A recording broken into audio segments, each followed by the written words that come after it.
ಅವರೇ, ನಿಮ್ಮ ಫ್ಯಾನ್ಸ್ ಒಬ್ರು ಒಂದು ಲೆಟರ್ ಬರ್ದಿದ್ದಾರೆ ಸರ್. ಅಂದರೆ ನೋಡಿ ದರ್ಶನ್ ಅವರೇ, ನೀವು ಆ್ಯಕ್ಟಿಂಗ್ ಮಾಡೋದು ನೋಡಿದ್ದೀವಿ, ನಿಮ್ಮ ಫೈಟ್ಸ್ನ ಭಾಳ ಇಷ್ಟ, ಇಲ್ಲಿ ಡ್ಯಾನ್ಸ್ ಸಖತ್ತಾಗಿ ಮಾಡ್ತೀರಾ, ಅದೆಲ್ಲ ಓಕೆ. ಮಧ್ಯದಲ್ಲಿ ನೀವು ಮಾಡೆಲಿಂಗ್ ಮಾಡಿದಾರಂತೆ, ಹೌದಾ ಸರ್? ಮೈಸೂರಲ್ಲಿ ಮಾಡ್ತಾ ಇದೆ ಸರ್. ರೈಟ್, ಅದನ್ನೇ ಅವ್ರು ಕೇಳಿದ್ದಾರೆ. ನೀವು ಮಾಡೆಲಿಂಗ್ ಮಾಡುವ ದೃಶ್ಯವನ್ನು ನೋಡುವಂಥ ಅವಕಾಶ ಮಾಡಿಕೊಡುವಿರಾ ನಿಮ್ಮ ಅಭಿಮಾನಿ? ಸರ್ ಯಾರೋ ನನ್ನ ಜೊತೆ ಮಾಡ್ತಿದ್ದವ್ರು ಒಂದ್ಸಲಿ CD ಕೊಟ್ಟಿದ್ರು ಸರ್, ನನಗೂ ಗೊತ್ತಿಲ್ಲ ಅದೆಲ್ಲ ಐತೆ ಅಂತ. ನೋಡಿಪ್ಪ, ನಿಮ್ಮ ಅಭಿಮಾನಿ ಲೆಟರ್ ಕಳಿಸಿದ್ದಾರೆ, ನೀವು ಮಾಡ್ಲಿಂಗ್ ಮಾಡೋದು, ರ್ಯಾಂಪ್ ವಾಕ್ ಮಾಡೋದನ್ನು ನೋಡ್ಬೇಕಂತೆ, ಸ್ವಲ್ಪ ಅದನ್ನು ಕಲರ್ಫುಲ್ ಆಗಿ ಮಾಡೋಣ ಅಂತ ನಾವು ಆಸೆ ಪಟ್ವಿ. ಹಾಗಾಗಿ ಇನ್ನೊಬ್ಬ ಫ್ಯಾನ್ ರಿಕ್ವೆಸ್ಟ್ ಬಂದಿದ್ದಾರೆ ಅಲ್ಲಿ. ಎಲ್ರಪ್ಪ ಅವರು? ಎಸ್, ನೀವು ರ್ಯಾಂಪ್ ವಾಕ್ ಮಾಡೋದನ್ನ ನೋಡ್ಬೇಕು ಅಂತ ಆಸೆ ಪಟ್ಟಿದ್ದಾರೆ ನಿಮ್ಮ ಅಭಿಮಾನಿ. Ready sir? Ready. Yes, please come madam, ಬನ್ನಿ ಸರ್.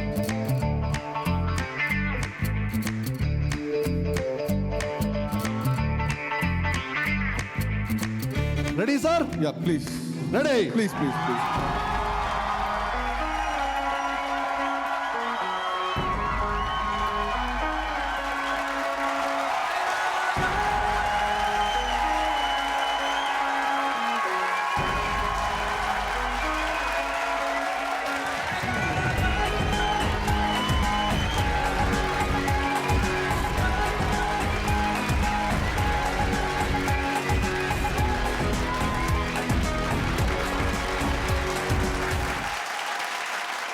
ಈಗ ನೀವು ಹೆಜ್ಜೆ ಇಟ್ಟ ಕಡೆ ಎಲ್ಲ ನಿಮ್ಗೆ ಸಕ್ಸಸ್ ಸಿಗ್ತಾ ಇದೆ. ಬಟ್ ಆ ಕಾಲದಲ್ಲಿ ರ್ಯಾಂಪಲ್ಲಿ ಹಾಕಿದಂಥ ಹೆಜ್ಜೆಗಳು, ಆ ಮಾಡಲಿಂಗ್ ಡೇಸ್, ಅದ್ರ ಬಗ್ಗೆ ಏನು ನೆನಪಿದೆ ಸರ್? ಮಾಡ್ಲಿಂಗ್ ಅಂದ್ರೆ ನಂಗೇನು ಗೊತ್ತಿರಲಿಲ್ಲ ಸರ್. ಆಕ್ಚುಲಿ ಒಂದೇನಾದ್ರೆ ನೋಡಕ್ ಸ್ವಲ್ಪ ಉದ್ದ ಇದೆ ಅಷ್ಟೇ, ಅದ್ ಬಿಟ್ರೆ ಯಾವ ಕ್ವಾಲಿಫಿಕೇಶನ್ ನಂತರ ಇರಲಿಲ್ಲ. ನಮ್ಮ ಮೈಸೂರಲ್ಲಿ ಒಂದು ಇಬ್ಬರೇ ಇದ್ದಿದ್ದು, ನಾನು ಮತ್ತೆ ಒಬ್ಬ ಅಶೋಕ್ ಅಂತಿದ್ದ, ಅಶೋಕ್ ಉಡುಪ ಅಂತೇಳಿ. ಸೊ ಅವನು ನಾನು ಇಬ್ಬರೇ ಮೇಲ್ ಮಾಡೆಲ್ಸ್. ಅಂದ್ರೆ ನಮ್ಗೆ ಮಾರಾಣಿ ಸೆಲ್ ಕರೆಯೋರು, ಎಲ್ಲೆಲ್ಲಿ ಶೋಗಳು ನಡೀತಾ ಇತ್ತು ಅಲ್ಲಿ ಕರೆಯೋರು, ₹1,000 ಕೊಡೋರು. ನಮ್ಗೆ ಆ ₹1,000 ದೊಡ್ಡದು ನನಗೆ. ಆಕ್ಚುಲಿ ನಾನು ಫಸ್ಟ್ ನಮ್ಮ ಹೊಸ ತಂದಿದ್ದೆ, ನಾ ದುಡ್ಡಿದ್ದ. ಓಕೆ.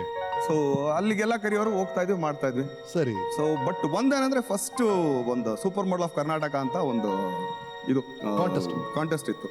ಅದಕ್ಕೆ ಸೂಟ್ ಬೇಕೇ ಆಗಿತ್ತು. ಸರಿ ಸರಿ, ನಮ್ಮಮ್ಮ ಪಾಪ ಪಕ್ಕದ ಮನೆಯಲ್ಲಿ ಸಾಲ ಮಾಡಿ ₹3,000 ಒಂದು ಸೂಟ್ ಹೊಲ್ಸ್ಕೊಟ್ರು ರೈಟ್ ಅವಾಗಿಂದ ಬಂದು. ಓಕೆ. ಬಟ್ ಅದ್ರಲ್ಲಿ ನಾನು ಫೇಲ್ಯೂರ್ ಆಕ್ಚುಲಿ. ಸರಿ. ನಾನು ಸೆಲೆಕ್ಟೇ ಆಗ್ಲಿಲ್ಲ, ಅಲ್ಲೇ ಬಿದ್ದೋದೆ ಫಸ್ಟ್. ಸೊ ಅಲ್ಲಿಂದ ಸ್ಟಾರ್ಟ್ ಆಯ್ತು. ಬಟ್ ಮಾಡ್ತಾ ಇದೆ, ಒಂದು ನನಗೆ ಗೊತ್ತಿರೋ ಮಟ್ಟಿಗೆ ಜಗನ್ಮೋಹನ ಪ್ಯಾಲೇಸ್ ಅಲ್ಲಿ ಒಂದು 4-5 ಶೋ ಮಾಡಿರ್ಬೋದು ಅಷ್ಟೇ. ಓಕೆ, ನಿಮ್ಮ ಫ್ಲಾಶ್ ಬ್ಯಾಕ್ ದಿನಗಳಿಂದ ಒಬ್ರು ಫ್ರೆಂಡ್ ಬಂದಿದ್ದಾರೆ, ಅವ್ರು ಯಾರು ಗುರುತಿಡ್ತೀರಾ ನೋಡಿ.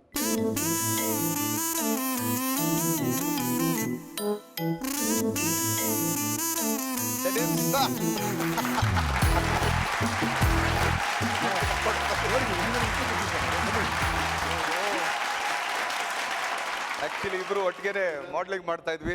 ಜೊತೆಗೆ ಮಾಡ್ಲಿಂಗ್ ಮಾಡ್ತಾ ಇದ್ದೀರಿ ಇಬ್ರು? ಸಮ್ವೇರ್ ಅರೌಂಡ್ 97 ಇಂದ ಶುರು ಆಗಿದೆ ನಮ್ಮದು ಡೇಸು. ಓಕೆ. ಕಾಂಪಿಟೇಷನ್ ಎಂಟರ್ ಆಗಿತ್ತು ನಾವು, mister Mysuru something like that. ಇಬ್ರು ಒಳ್ಳೆ ಇದ್ರು. My god, that's it. Extreme left Darshan. ಅದು ದರ್ಶನ್ ಅವ್ರು ಲಾಸ್ಟ್ ಅಲ್ಲಿ ಇರೋದು? ಅದು ಪಕ್ಕಾರ ನಾನು. ಓಕೆ.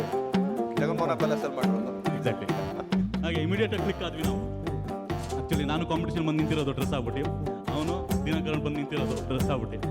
ಇನ್ನೇನು ಕಾಯ್ಬೇಕಲ್ಲ ನಮ್ಮ ಕಾಲ್ ಕೊಡ್ತಾರೆ, ಮಾತಾಡ್ಕೊಂಡು ಜಸ್ಟ್ ಇಮಿಡಿಯೇಟ್ಲಿ ಕ್ಲಿಕ್.